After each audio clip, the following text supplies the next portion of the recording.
독일이 낳은 유명한 화가 가운데 이 알페르트 뒤러라는 이 사람이 있습니다. 이름은 생소하지만 이 사람이 그린 가장 유명한 작품을 보면 우리 모두가 알 것입니다. 가장 유명한 작품이 바로 이 기도하는 손입니다. 양손을 모으고 이 기도하는 모습을 그린 것인데 이 그림을 그린 배경에는 아주 귀한 친구의 사랑이 담겨져 있습니다. 디로와 그의 친구는 한 마을에서 같이 자라며 이 화가의 꿈을 꾸게 됩니다. 그러나 둘 다 너무나도 이 가난했기 때문에 더 이상 그들은 그림 공부를 할 수 없었습니다. 이때 디로가 친구에게 이런 제안을 합니다. 디로의 친구가 이런 제안을 합니다. 디로야, 내가 먼저 돈을 벌어서 너의 그림 공부 학비를 댈게. 나는 네가 그림 공부를 마치고 나면 너의 후원으로 공부를 하면 되니까. 그래서 디로가 먼저 도시에 가서 그림 공부를 하게 되었고, 디로의 친구는 식당에서 손이 부르트도록 열심히 일을 해서 친구에게 돈을 붙이게 됩니다. 드디어 디로는 그림 공부를 마치고 훌륭한 화가가 되어서 고향으로 돌아오게 되었습니다. 그리고 친구가 일하는 식당으로 그는 문을 열었습니다. 문을 여는 순간 디로는 엄청난 충격과 또 감동을 받게 됩니다. 그의 친구가 식당 테이블에 앉아서 기도를 하고 있는데 이런 기도를 하는 겁니다. 하나님, 저는 친구 디로의 학비를 위해 일하다가 그만 손이 굳어져 버려서 이제 더 이상 그림을 그릴 수가 없습니다. 그러나 디로가 훌륭한 화가가 되었기에 하나님께 감사와 영광을 돌립니다. 바로 이 놀라운 우정을 생각하며 친구의 손을 그린 그림이 바로 이 기도하는 이 손입니다. 우리가 살다가 보면은 어떨 때는 가족보다, 아니 형제보다 또 친척보다 친구가 더 나을 때가 있습니다. 지금은 우테크 시대라고 합니다. 소우자가 아니라 버두자를 써서 진정한 친구를 만들어가는 시대가 지금의 시대라는 것이죠. 이 단명하는 사람과 장수하는 사람, 이 두 사람의 차이를 조사한 재미있는 이야기가 있습니다. 연구가 있습니다. 이 담배나 술은 수명과 무관하지는 않지만 장수의 이 결정적인 요인은 아니었습니다. 일하는 스타일, 또 사회적인 지위, 또 경제 상황, 그것도 장수의 결정적인 요인은 아니었습니다. 오랜 조사 끝에 마침내 밝혀진 장수한 사람들의 단 하나의 공통점은 놀랍게도 친구의 숫자였다라는 겁니다. 즉 친구의 수가 적을수록 쉽게 병에 걸리고 일찍 죽는 사람들이 많았다는 겁니다.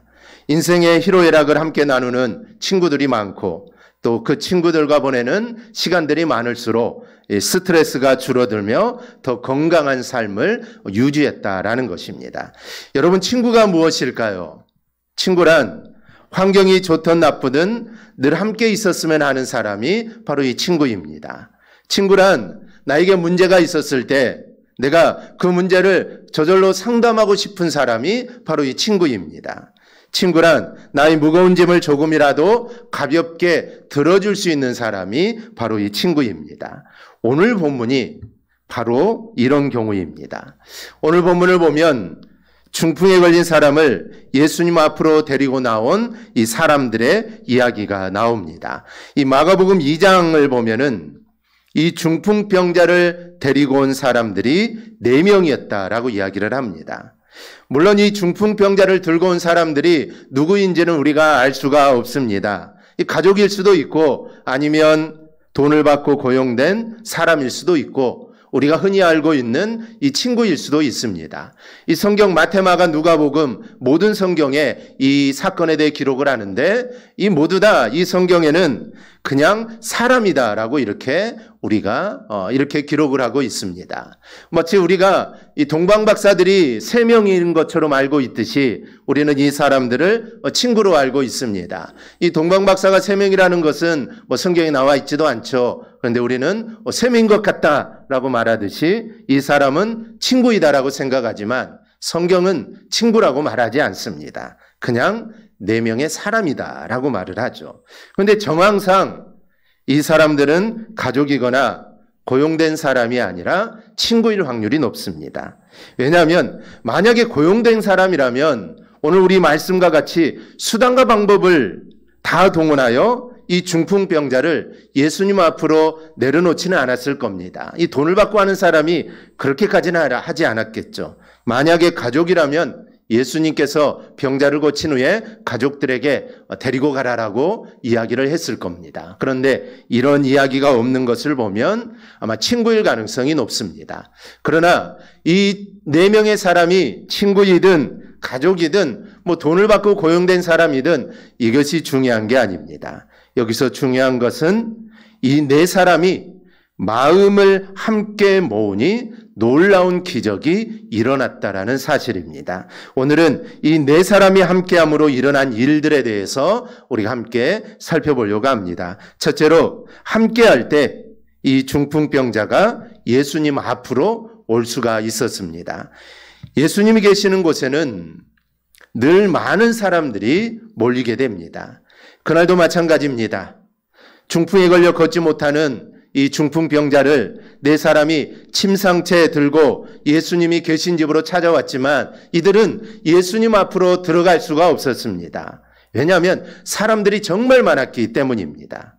그 무리들 가운데는 정말 예수님을 믿고 예수님을 따르고 예수님의 말씀을 듣고자 온 사람들도 있었지만 그 가운데는 바리새인이나 율법사처럼 예수님 믿음과는 전혀 상관없는 구경꾼들도 있었던 겁니다.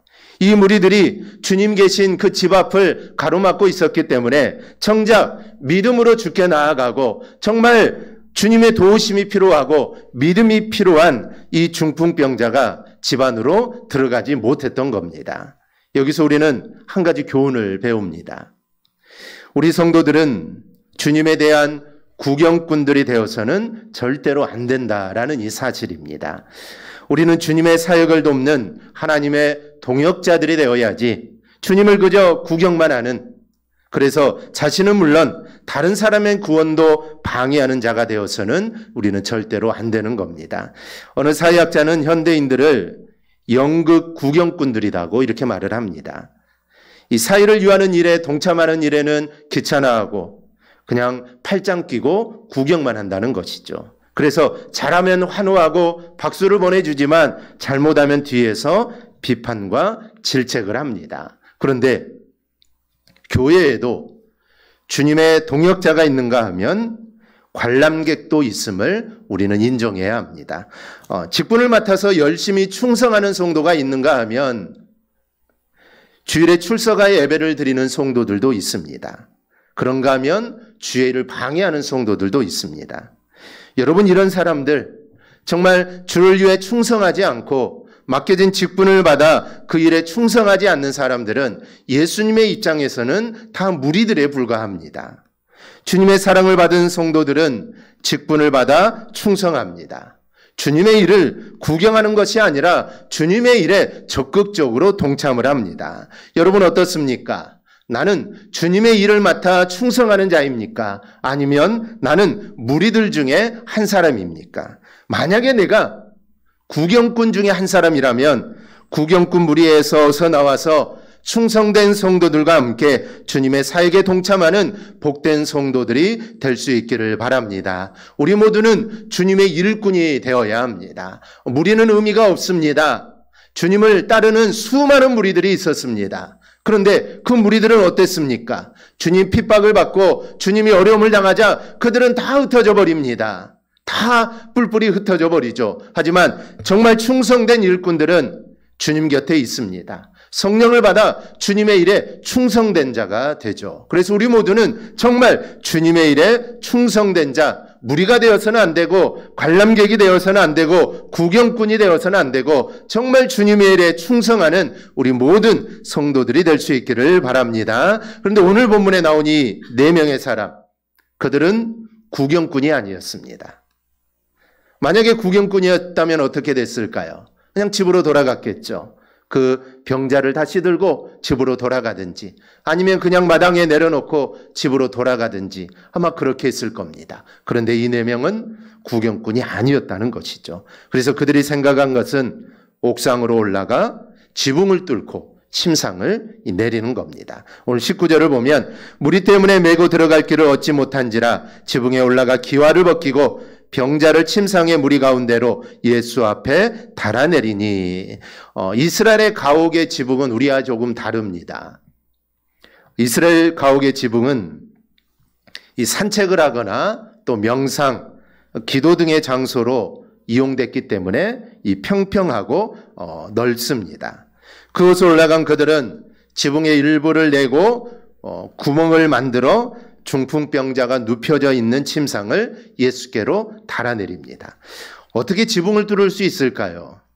우리나라는 불가능하죠. 우리나라는 지붕을 뚫을 수가 없습니다. 뚫을 수야 있겠죠. 근데 쉽게 뚫을 수가 없습니다. 그리고 어떤 집이든 지붕을 뚫는다는 것은 이거는 쉬운 일이 아닙니다. 그런데 이것은 갈릴리 지방의 이 주거 문화를 이해하면 우리가 좀 이해할 수 있습니다. 예수님이 주로 활동했던 이 갈릴리 북부 지방은 너무 덥습니다. 여름은 너무 더워서 이 낮 동안에는 집안에서 활동을 할 수 없을 정도입니다. 그래서 사람들은 지붕 한가운데를 뚫어서 구멍을 냅니다. 그리고 더울 때는 지붕 뚜껑을 열어서 공기가 순환되게 하고 겨울이나 비가 오면 그 뚜껑을 다시 닫게 됩니다. 그런 구조로 되어 있기 때문에 지붕을 뚫을 수 있었던 것이고 이 대부분 옥상으로 올라가는 계단은 집 밖에 있습니다. 그래서 이런 구조였기 때문에 이 환자를 메고 지붕으로 올라갈 수 있었고 그 지붕을 뚫고 환자를 내릴 수 있었던 겁니다. 우리나라는 불가능하죠. 그렇다고 해서 이 일은 쉬운 일이 아닙니다. 주인이 구멍을 뚫어놓고 주인이 막아두었던 그것을 주인의 허락도 받지 않고 그것을 뚫고 환자를 내린다는 것은 이거는 쉬운 일이 아닙니다. 4사람이 중풍병자를 침상채 옥상으로 끌어올리고 그리고 그들은 그 침상을 내립니다. 그런데 이들이 이렇게 할 수 있었던 그 비결은 함께하는 마음 때문입니다. 만약에 혼자였다면 그리고 3명이었다면 불가능했죠.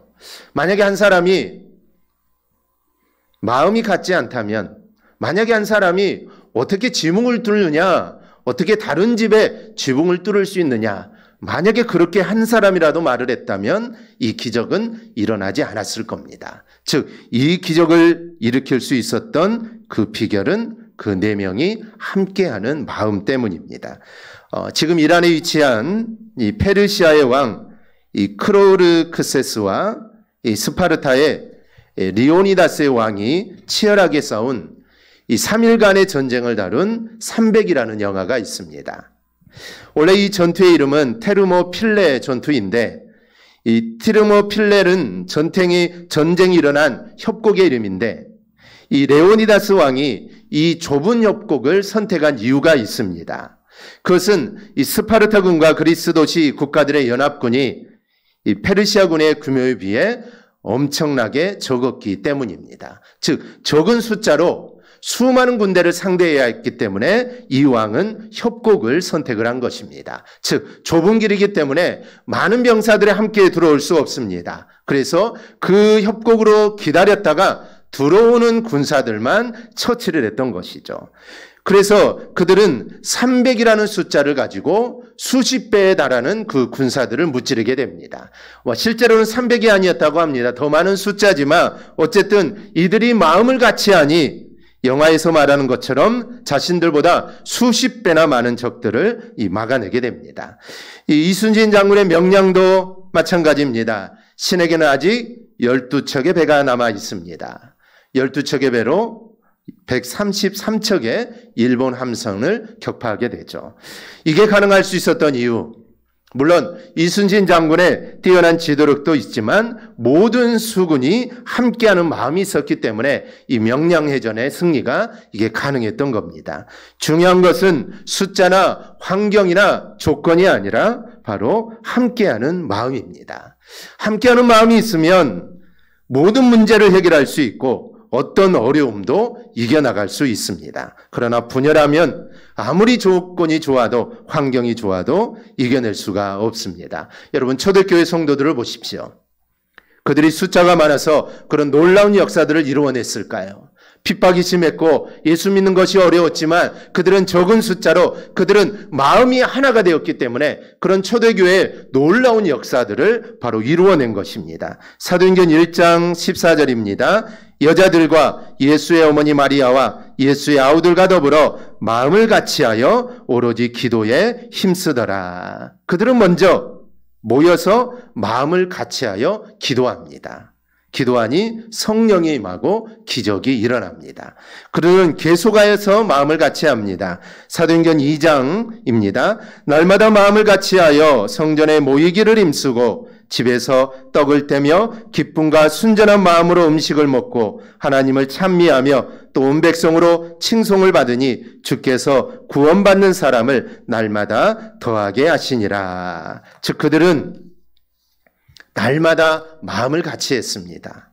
함께하니 정말 상상할 수 없는 놀라운 기적들이 일어난 것이죠. 이것은 오늘도 마찬가지입니다.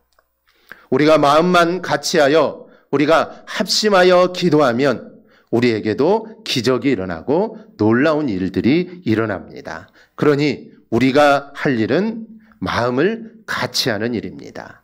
즉 마음을 모으는 일입니다. 그럼 이게 어떻게 가능할까요? 내 힘으로 될까요? 우리가 마음을 모으자라고 해서 우리가 노력해서 일들이 가능할까요? 그렇지 않습니다. 성령께서 우리를 하나 되게 하십니다.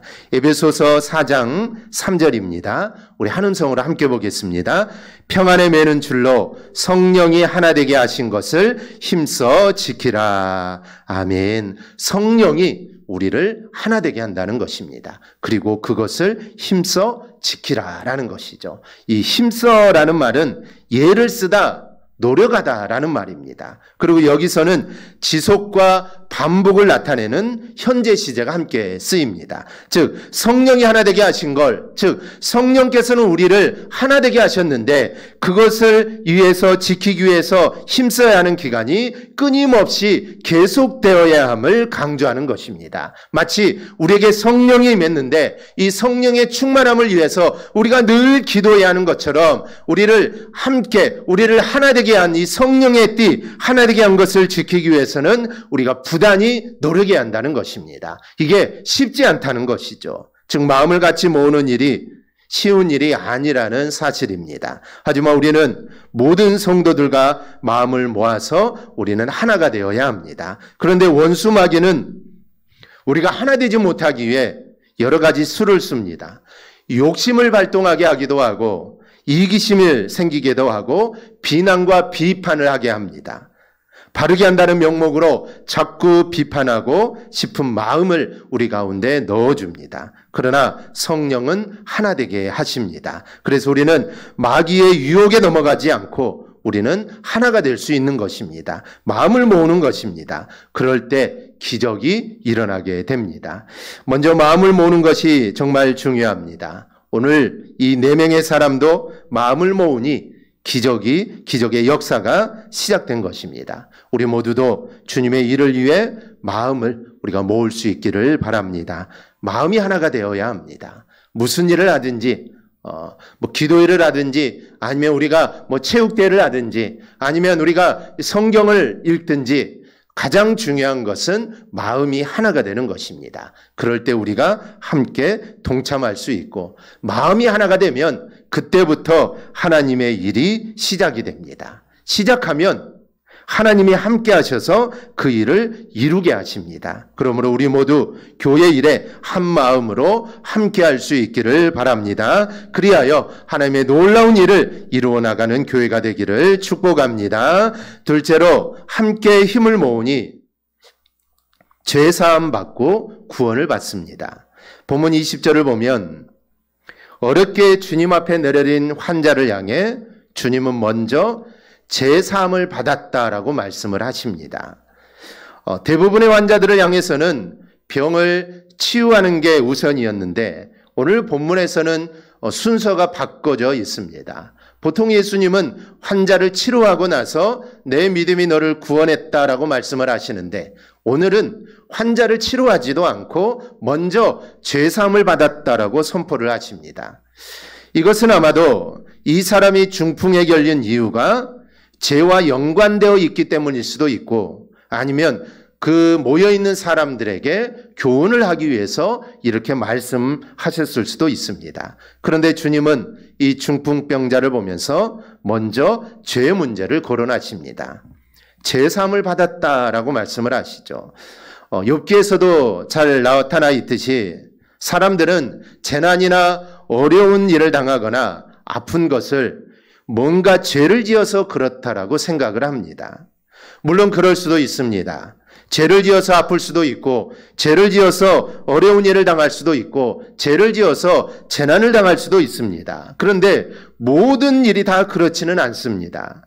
죄와 연관이 없을 수도 있습니다. 물론 우리에게 고난이 오고 질병이 오고 우리에게 죽음이 오는 근본적인 이유는 죄 때문에 오는 것입니다. 만약에 죄가 없다면 죽음이니 고난이니 이거는 있지 않을 것입니다. 그러나 근본적인 원인이 그런 것이지, 모든 어려움이나 질병이 무슨 특별한 죄를 지어서 그런 것은 아닙니다. 그럼에도 불구하고 사람에게 죄의 문제라는 것은 그 어떤 문제보다 해결해야 할 문제가 죄에 대한 문제입니다. 내가 아프든 내가 아프지 않든 내가 잘 살든 잘 살지 못하든 우리 인간에게 제일 먼저 해결해야 될 것은 바로 이 죄의 문제입니다. 이 죄가 복을 가로막기 때문입니다. 이 죄는 우리를 하나님과 멀어지게 만들고 기도를 막습니다. 이사야 59장 1절을 보면 여호와의 손이 짧아 구원하지 못하심도 아니요 귀가 둔하여 듣지 못하심도 아니라 오직 너희 죄악이 너희와 너희 하나님 사이를 갈라놓았고 너희 죄가 그의 얼굴을 가리어서 너희에게서 듣지 않으시게 함이라.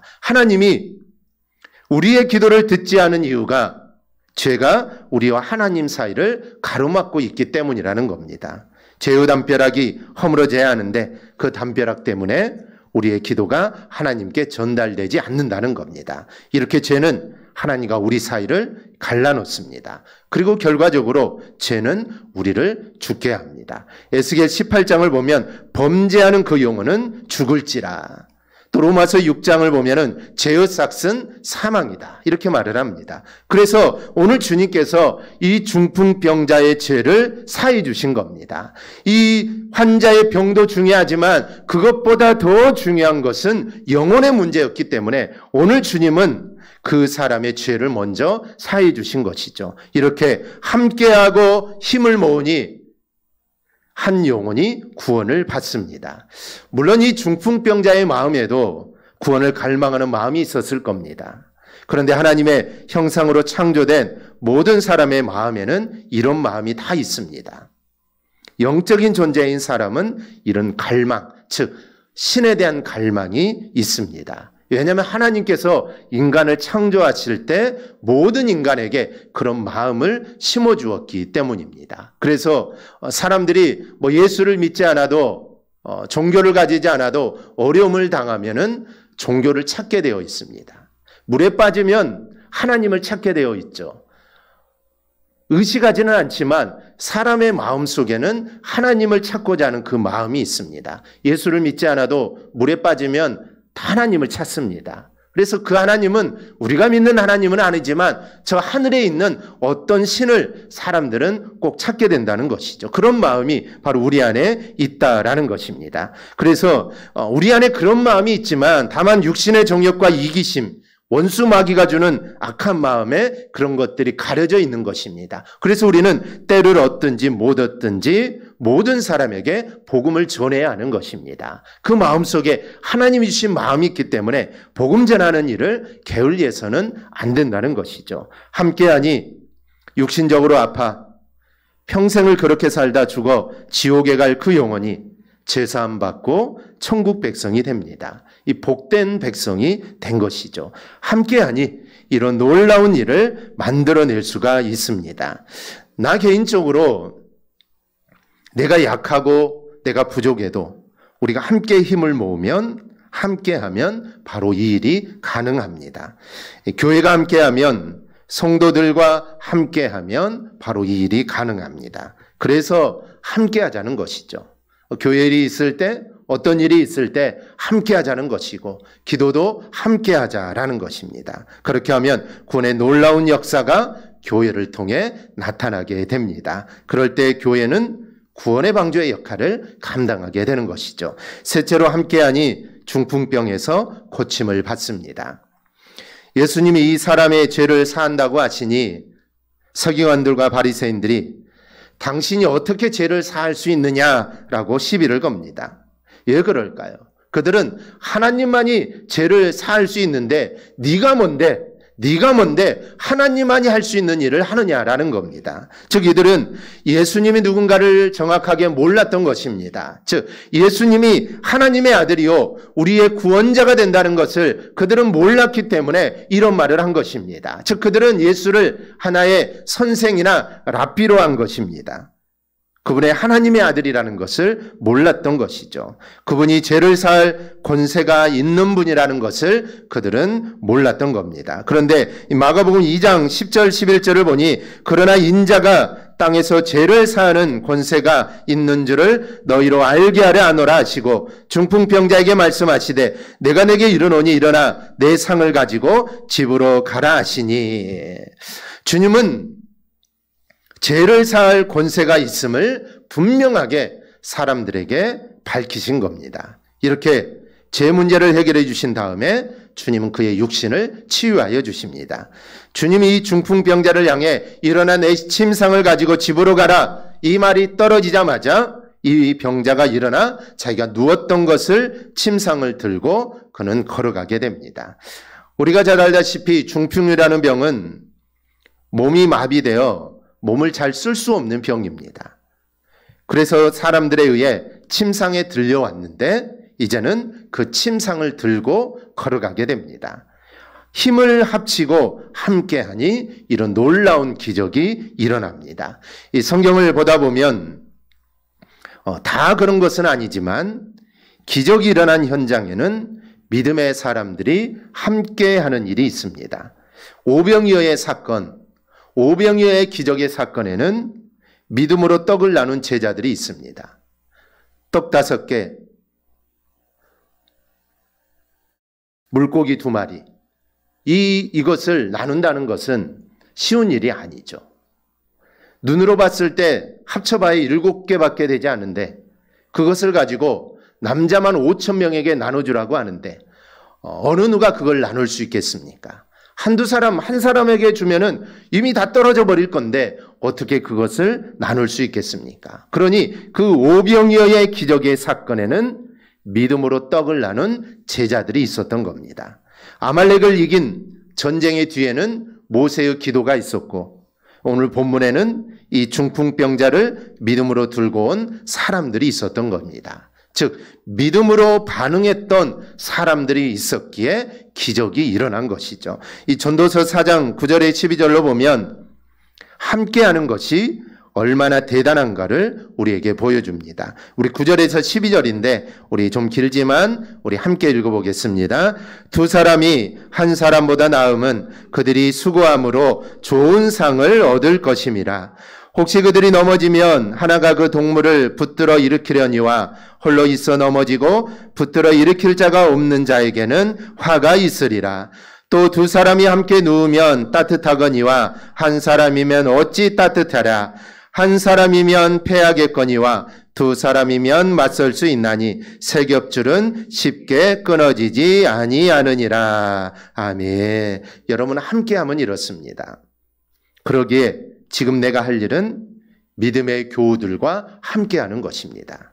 함께 예배하고 함께 기도하고 함께 찬양하고 함께 우리의 마음을 모으는 것입니다. 그럴 때 힘이 나고 어려움을 이겨낼 수 있고 기적도 일어나는 것입니다.